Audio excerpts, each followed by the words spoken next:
हर बंदे का सपना होता है एसी फर्स्ट क्लास में ट्रैवल करना। एसी फर्स्ट क्लास को ट्रेन का सबसे प्रिविलेज क्लास माना जाता है, लेकिन इसी फर्स्ट क्लास एसी में हमारे एक सब्सक्राइबर श्याम शर्मा के साथ कुछ ऐसी घटनाएं घटी जिसे याद करके आज भी उनके रोंगटे खड़े हो जाते हैं।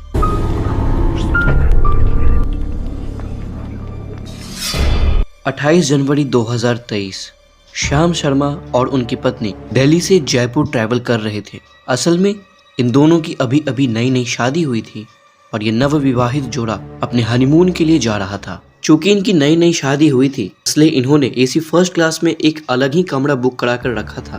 दिल्ली स्टेशन पे ट्रेन आती है, ये कपल खुशी खुशी ट्रेन में चढ़ते हैं। ट्रेन के स्टाफ द्वारा इनका काफी अच्छे तरीके से स्वागत किया जाता है, जिसे देख के दोनों ही काफी खुश हो जाते हैं। इतने में उनके बगल वाले रूम में एक और कपल आता है, लेकिन देखने से ये न्यूली मैरिड कपल नहीं लग रहे थे। थोड़ी ही देर में ट्रेन शुरू होती है और अब ट्रेन को चले हुए लगभग 1 घंटे का वक्त हो चुका था। इस 1 घंटे के वक्त में श्याम और उनकी पत्नी, जिसका नाम प्राची है, दोनों ही काफी ज्यादा बोर हो जाते हैं। तभी प्राची कहती है, श्याम, मुझे ऐसा लगता है कि हमें अपने बगल वाले रूम में जो लोग हैं उनसे बातें करनी चाहिए, शायद वो भी बोर हो रहे होंगे। वैसे भी सफर 6-7 घंटों का है और ट्रेन लेट भी हो चुकी है।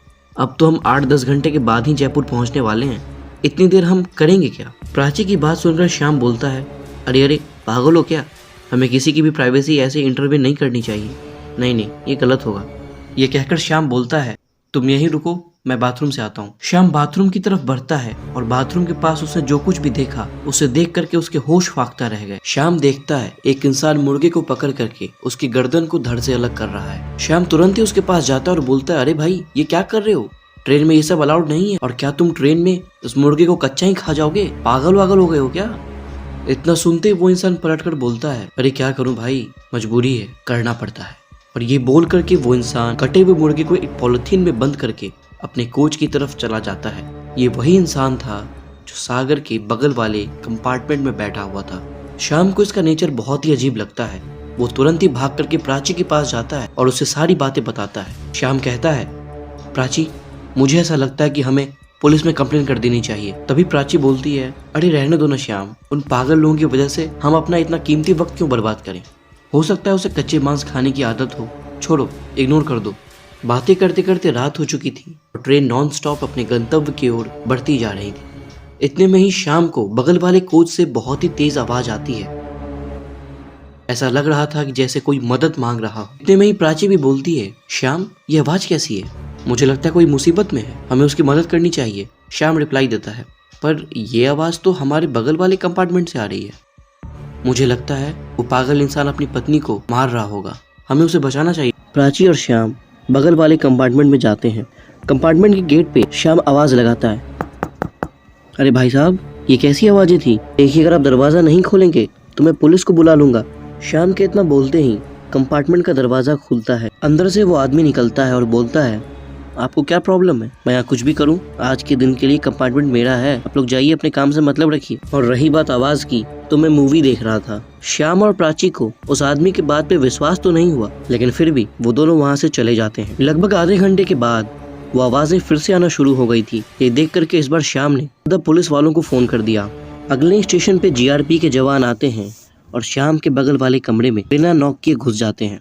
जैसे ही कंपार्टमेंट का दरवाजा खोल करके पुलिस वाले अंदर जाते हैं, अंदर जो चीज उन्हें दिखती है उसे यहाँ पर सुन करके शायद आपको भी अपने कानों पे यकीन ना हो। श्याम बताते हैं कि अंदर कंपार्टमेंट में उस आदमी की पत्नी हवा में उड़ रही थी, बिना किसी सपोर्ट के। उसकी आंखें लाल थी, बाल खुले हुए थे और एक अजीब तरीके से उस आदमी को देखे जा रही थी। उसका यह भयानक रूप देख करके वहाँ मौजूद सभी लोग डर जाते हैं।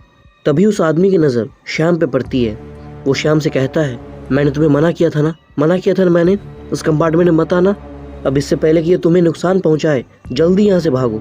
उस आदमी की बात सुन करके सभी लोग वहाँ से जल्दी से भागते हैं। यहाँ पुलिस वाले भी समझ जाते हैं ये केस उनकी बस की नहीं है, इसलिए वो ट्रेन से उतर जाते हैं। थोड़ी देर के बाद वो आदमी श्याम के पास आता है और बोलता है, भाई साहब, मैं बहुत परेशान हूँ। वो औरत मेरी पत्नी है, पिछले 15 सालों से हम एक दूसरे के साथ हैं। दिन भर ये बिल्कुल ठीक होती है, लेकिन शाम होते ही पता नहीं इसे क्या हो जाता है, ये हवा में उड़ने लगती है। वो चीखने चिल्लाने की जो आपने आवाजें सुनी थी वो मेरी थी। ये मुझसे कच्चा मांस मांगती है और अगर मैं इसे कच्चा मांस नहीं दूं तो ये मुझे ही खाने लगती है। शाम को अपनी बात पे यकीन दिलाने के लिए इंसान अपने शरीर पे चोट के निशान दिखाता है। उसके हाथ पैर हर जगह काफी गंभीर चोट के निशान थे।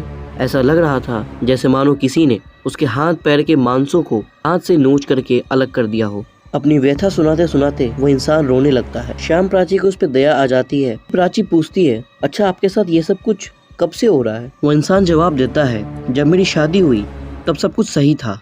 1 सप्ताह के बाद हम लोग हनीमून मनाने के लिए कुल्लू मनाली गए हुए थे। वहाँ से लौटने के बाद ही मेरी पत्नी के स्वभाव में काफी बदलाव देखने को मिला। फिर एक दिन अचानक ये मुझसे मांस मांगने लग गई। हैरानी की तो ये बात थी कि इसने अपने जीवन में कभी भी मांस को हाथ तक नहीं लगाया था और अचानक से ये मुझसे मांस मांगने लग गई, वो भी कच्चा।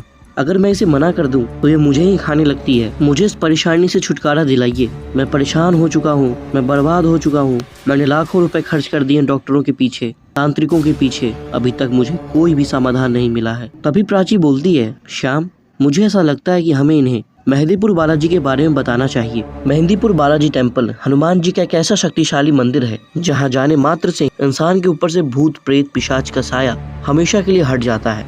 उस आदमी को भी प्राची की एडवाइस अच्छी लगती है और वो तुरंत ही जयपुर पहुंचने के बाद मेहंदीपुर बालाजी के लिए निकल जाता है, जहां कुछ दिन इलाज चलने के बाद आज वो औरत पूरी तरीके से स्वस्थ है। श्याम और प्राची को इस बात की बहुत खुशी है कि उन्होंने किसी की जिंदगी बचा ली। उनके मन में इतना डर बैठ चुका है कि वो ट्रेन में सफर करने से पहले 10 बार सोचते हैं।